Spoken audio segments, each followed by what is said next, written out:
Welcome back to The World Over. Until June of this year, he was the prefect of the Vatican's Congregation for the Doctrine of the Faith, the Vatican's doctrinal office. I sat down with him in May before he was dismissed from the post by Pope Francis. We had a very candid discussion touching on many hot-button issues facing the Church today, from the still controversial and unresolved issue of communion for divorced and remarried Catholics, as well as the possibility of female deacons. We even talked about the dismissal of some of his staff. Here is my exclusive interview with Gerhard Cardinal Mueller. I want to start with your book, the Cardinal Mueller Report, which has a vague reference to your predecessors, the Cardinal Ratzinger Report of many years ago. It focuses on hope and the various dimensions of hope throughout the Church, the world, the family. Where is hope most lacking in your mind, and how do people miss it? The title is not only a vague link, but is a directly wanted link, because he spoke about the report about the faith, and we have another theological virtue, which is a hope, very linked surely with the faith and the love, and we know and remember the big encyclica of Benedict about Deus Caritas, as God is a love. And therefore in our time we think we need hope, to have orientation for this short time of our earthly life, but we are waiting a long life, the eternity, because we are created for the communion with God in love. And therefore we cannot restrict our existence only to the efforts in this world. You've spoken at great length about Islamic terrorism, radical Islamic terrorism, you call it, not dissimilar to President Trump, actually. What is the role of the Church today in combating radical Islamic terrorism? Is it a theological opposition it can wage? Is it a different vision that should be put forward? What is your opinion? I think the tasks of the states and the communion of the states is different from that one of the Church. The Church is the body of Jesus Christ, is a representation of the revelation of the incarnation of God. And therefore we must enter in the discussion with the Islamic authorities about the contradiction of God, who is love, and this terrorism which is acted in the name of God. Therefore, it is the inner contradiction between this violence, destructive violence, against the human beings who are created according to the image of God, and God himself, who is the Word, who is love. I want to move back into the ranks of the Church here. Let's talk about Amoris Laetitia. This is an exhortation that has the result of 2 synods, which has garnered so much attention, and reams of paper and ink have been spilled about what Amoris Laetitia intends and what it means, particularly that 8th chapter. And in it, the Pope seems to be suggesting, and some have suggested, even in bishops' conferences around the world, that a divorced and civilly remarried Catholic may, with the accompaniment of their pastor, without an annulment, receive the sacraments and be welcomed into the sacraments, despite the fact that in time gone by this would have been considered living in sin. Your thoughts? Is that possible? Is that what's being advanced? The Pope at the beginning or before the 2 synods, he spoke often from the rehabilitation of the Catholic understanding of marriage only and exclusively with one man and one woman, because that is the will of God. The main reason of the 2 synods and then the result in Amoris Laetitia is to underline the importance of the marriage and the families, and the marriage, especially the marriage between baptized persons as the sacrament. It is absolutely impossible that the Pope, as a successor of St. Peter and the vicar of Jesus Christ for the universal Church, presents a doctrine which is plainly against the words of Jesus Christ. Jesus Christ is a relator, the Pope and the Magistery as only the interpreter, and therefore the doctrine according to the indissolubility of the matrimony, of the sacramental matrimony, is absolutely clear. The approach of the Holy Father is to help and to have in his sight, in his eyes, all these people who are living in the secularized society, have not a full understanding what is Christian life and thinking. And he doesn't want to say, or either you accept all from the beginning or you are absolutely out. His thinking is all these people who are not so linked with the church and have some difficulties, we must lead them as good pastors until this point that they could accept completely the Christian doctrine and Christian life and our understanding. And the famous footnote where it said, yeah, in some cases there is possible the access to the sacraments of the penitence and the Holy Communion. What is the sacrament of penitence? In the case of a mortal sin against the Ten Commandments or other commandments of God, or the will of God against the love, you need first the conversion, the inner conversion of the heart. Penitence, you must have the clear will to not sin in the next opportunity. And in this case, if they are ready to live as sisters and brothers, there could be in some cases possible, but it's not possible to live with two legal wives, with one is sacramentally married, with the other only civilly. It is not possible because we don't accept polygamy. So it's that is not possible now. Just to be clear, many are interpreting this, and have, as a not doctrinal but pastoral end around annulments.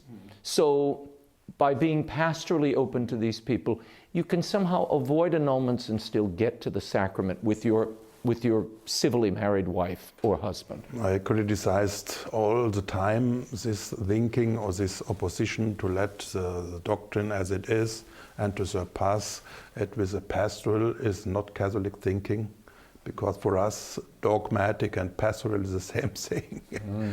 It's one, the practice is the belief. Is the belief, no? Because it would be, this interpretation would be a certain revelation of a Christological heresy. Christ as a word of God, the doctrine of the church, and Christ as the good pastor is the same person. You cannot separate or distinguish between Jesus Christ as a teacher of the word and the good pastor who gave his life. And some of those people who present themselves as a counselor of the popes is that in the theology, in the pastoral, 2 and 4 can be 5. That is not possible because we have the theology. No? Given all of that, Your Eminence, given all that you've said, which rightfully is within a doctrinal as well as a historical context, does it trouble you that so many bishops' conferences are at odds in their interpretation of Amoris Laetitia? Your German confreres are saying you may come to communion without an annulment. You have the Maltese bishops saying similar things. And then the Canadians and the Americans are going in a different direction. Does this feel like a Protestant Catholicism to you? No, it is not good that the Bishops' Conference are making official interpretation of the Pope. That is not Catholic. We have this document of the Pope and must be read in the context of the complete Catholic tradition. We don't have 2 magisteries, one of the Pope, another one of the bishops. I think it is a misunderstanding, a bad misunderstanding who could make damage for the Catholic Church. Why do you think Amoris Laetitia has been so... It was a document intended, I think, to bring everyone together around the centrality of marriage and family. And yet it has caused such global division. I mean, even the Pope himself, when he approves of the Argentinian bishop's interpretation, that seems to give credence and weight to the absolute opposite of what the interpretation you're advancing, that you can't change this and that nothing has changed and that there is no possibility of this. The Pope seems to be giving a preference to the Argentinians who say there is a path here. I'm not so glad with all these actions. The bishops interpret the Pope interpret the bishops. And we have some rules how to act in the church. We have the synods coming together, and then the Pope makes a summary, and with his papal authority he gives the explanations or writes the documents, and then must all be finished, not interpretation of the interpretation. That is not good for the church. I am saying as a Catholic theologian. What do you make of that dubia that those 5 cardinals submitted? Should the Pope answer that dubia just to put this to rest, to once and for all use his papal authority to silence all of these voices and different interpretations? Is it time to do that, in your opinion?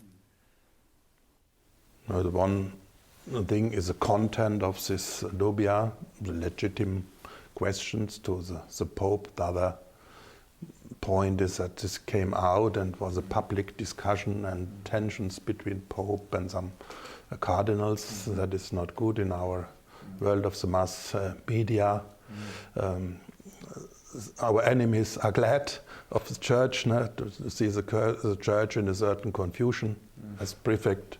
That dogmatically and doctrinally, Amoris Laetitia is very well, and the misunderstandings of the both sides has to do with ideological view of things and prejudices, and some entered the synod with their understanding we must fight for our ideas, and they had argued too ideologically. We must have also the responsibility for the unity of the church, and it's not good to make a pressure only, or to enter as a pressure group for own ideas in the synod. And there's a problem the church have in the world of today, that we have 2 wings, ideological wings, extremes, and everybody wants to win the battle against another one. On behalf of one, revelation is coming from God, and the revelation, the word of God, unifies the believers, and it is not our task to unify in a totalitarian way. Everybody must think like me, because the thinking of another person is not important for my salvation. Only the word of God can unify the church and can save everybody. Let's talk about lay people making decisions. There was a lot of agitation. A group of people who wanted the Pope to explore female deacons. He opened up a study, a commission on it. When do you expect the work of that commission to conclude? And where do you think this will lead in the church? The Pope didn't speak about female deacons in this threefold and one sacrament of ordination, but he said this commission should make a collection of all the studies about the diaconess, not the female deacons. In the antiquity, in some parts of the older church, there were women and widows who helped in some cases of baptism of women, and in the charity, in the diaconia, they helped, and they had the title deaconesses. But we have so much document. I myself made a big collection of all these documents, 400 pages, translated all from Greek and Latin. And what is your opinion? Did they have holy orders or no? No, not possible. Will not come. Otherwise, it's not necessary. We have today more women in responsible positions that have more higher than at the old diaconate. Your Eminence, I was with a journalist, a very well-respected television journalist a few weeks ago. We were in a green room. He's not Catholic. And he turned to me and said, I'm so elated that the Pope is now opening up the possibility of female deaconesses, female deacons. This is a great step toward female priests. Why have the commission, if, as you say, it's not possible, there's nothing in the history of the Church or the documentation to support this, why authorize the commission at all and sort of lead to the confusion that there's a possibility here?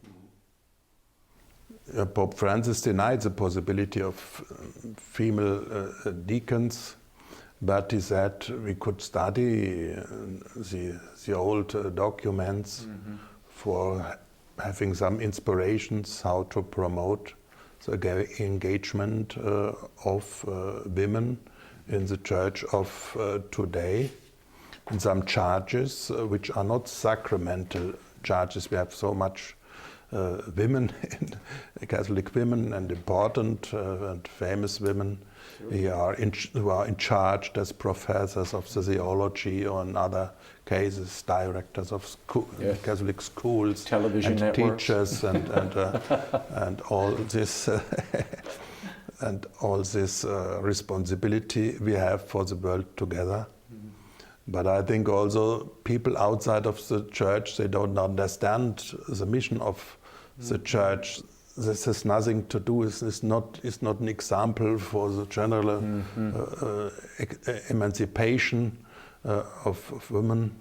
But everybody inside and outside of the Church has to respect that the Church is not a political or man-made organization, but is a body of Christ. You mentioned the organization, and some have been disturbed by the presence on certain pontifical academies and commissions.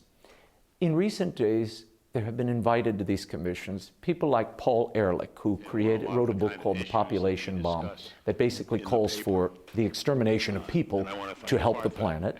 Stephen Hawking, who said we should leave the planet, human beings need to leave. Are you disturbed at all by the presence of those people? Because it seems the Church is embracing their ideas by their very presence. Is that what's happening? Yes, as a man who's coming out from the academic life, I have no problems to discuss with everybody, but we must avoid this impression that it was to relativize our Christian view of the dignity of man. I think these people could be very good scientists, but anthropologically they have some lacks, some deep lacks, and we must always have respect for the natural law, natural moral which is common, and the dignity of man. That is the basis for our life together, and not only the realization of some ideas. No? And the population, overpopulation of the world could be a problem, but we cannot resolve the problem with the killing of the half of the mankind. No? We cannot make an atom bomb because we said we are enough and the half must die of the mankind, and we cannot say only our lifestyle in the Western world is decisive, and these people who are living in Africa and Asia, they are people of the second degree. We have all people, we are equal and everybody has the right to life. So are you worried that by inviting these people who hold and have advanced these ideas for many years, that we are elevating or giving moral credence or support somehow to those very notions? It could be the danger, but we must avoid the danger and must be very clear. And I think Pope Francis was very clear against the gender ideology, against transhumanism. And I think, as I know, Pope Francis as person, not only as Pope, he wants to embrace, not to exclude these people, that they should learn a little bit from our good anthropology, and that they would have more respect for human life. And the problem of these agnostic people is that they understand only the other people as objects, objects of the science, of the investigation, and not as subjects. So you see this as Pope Francis reaching out. This is really the embodiment of his ideas, going out to the peripheries of society, yes, including science and the arts and these areas, with people who at times might be at odds with the Church. You see this as almost an evangelical hand being held out to them. And in other pontificates, we were accused to be so exclusively and not to be in contact with the sciences and with other ideological groups. And we was a little bit separated from these other groups and movements. But I think the Pope has his plan that the Catholic Church is not only as a standpoint, correct standpoint, but we must also communicate our vision of the world. Last Christmas, Vaticanista Marco Tossati reported that Pope Francis had ordered the dismissal of 3 priests working in Cardinal Muller's Congregation for the Doctrine of the Faith. Since they were excellent priests, Muller delayed action. Finally, in a papal audience, Cardinal Mueller told the Pope, "These persons are among the best in my dicastery. What did they do?" Tossati reported that Pope Francis replied, "I am the Pope. I do not need to give reasons for any of my decisions. I have decided they have to leave, and they have to leave." End quote. According to reports, at least one of the priests had been critical of certain papal decisions. The American, French, and Mexican priests were all dismissed from the congregation. There was a story that emerged at Christmas time, and it discussed 3 priests who worked in your office at the Congregation for the Doctrine of Faith. And the story was that they were summarily dismissed. The Pope chose them and said, "I want these men to move on." And that you put up some resistance. Is that story at all true? Did that happen? Yeah, this is true that I am in favor of a better treatment of our officials in the Holy See, because we cannot only speak about the social doctrine, and we must also respect it. And the Pope himself said, we are some old behaviors of the courts, and I am absolutely against these treatments. And I say we can dismiss only people if they make a mistake. And the criteria for our collaborators in our congregation must be the orthodoxy and the integrity of moral and priestly life, and the competence in the matter, and other criteria must be Italian, or we need people of different languages and cultures. And that was my position. I take these were very clear. I am not a man of court. Yeah, these were men of real competence. As old German professor, we are very clear. That was the report. You were very concerned about them, the 3 of them. Do you share Cardinal Sarah's critique that we have a liturgical crisis today, and that a more reverent form, particularly the extraordinary form advanced by Pope Benedict, that there's something there important for the rest of the Church to recognize and embrace? Yeah, we have a crisis in the liturgy, but not beginning with the Second Vatican Council. Was Romano Guardini, famous, said 1948 in Mainz, in my city. The modern people with the technique and so, they have big difficulties for the mysterion, for the mystery, for the contact with God, and they have more a functional understanding of the liturgy, more for religious entertainment, and we must come to this point to understand the mystery of God, the sacred, and that is a problem. It's not, but we cannot do it only with exterior exchange with the exterior forms. We know it also in the old form of the liturgy was also possible to celebrate in a routine. Yes. They said that we celebrated in 10 minutes. The liturgy, what has this to do with the feeling of the mystery of God, the presence of Jesus Christ? And it depends of your inner attitude. No? My final question, Your Eminence, and thank you for all the time. What is the most difficult part of this position you hold today for you as a man, personally? Our congregation has this aim, this task to promote the faith all over the world in the whole church, and also defend the faith. But we have also the disciplinary cases and matrimonial cases in Privilegium Paulinum and Petrinum. We have to prepare the decisions of the Pope. No? That is our work. But what is very important today is to help to overcome the secularism, the agnosticism, the life without God,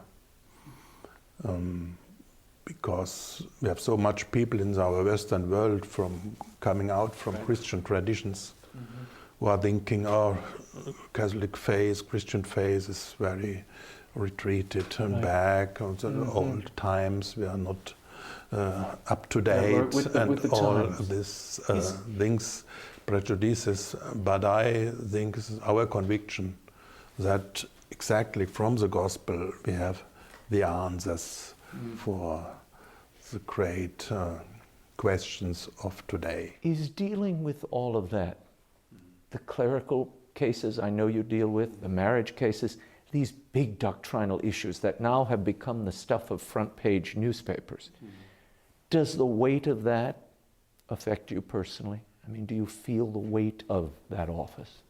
Surely I feel the weight and the responsibility, but the responsibility of the Pope is greater. And how do you deal with it? I want to help him. We have our faith, our spiritual life, also our intellectual visions and experiences of the history of the Church, and we are not Pelagians. With the help of the grace, we can confront all these questions. Very good. Your Eminence, thank you again. Thank you very much. The Cardinal Mueller Report, an exclusive interview on the state of the Church by Gerhard Cardinal Muller, is available from Ignatius Press at bookstores everywhere.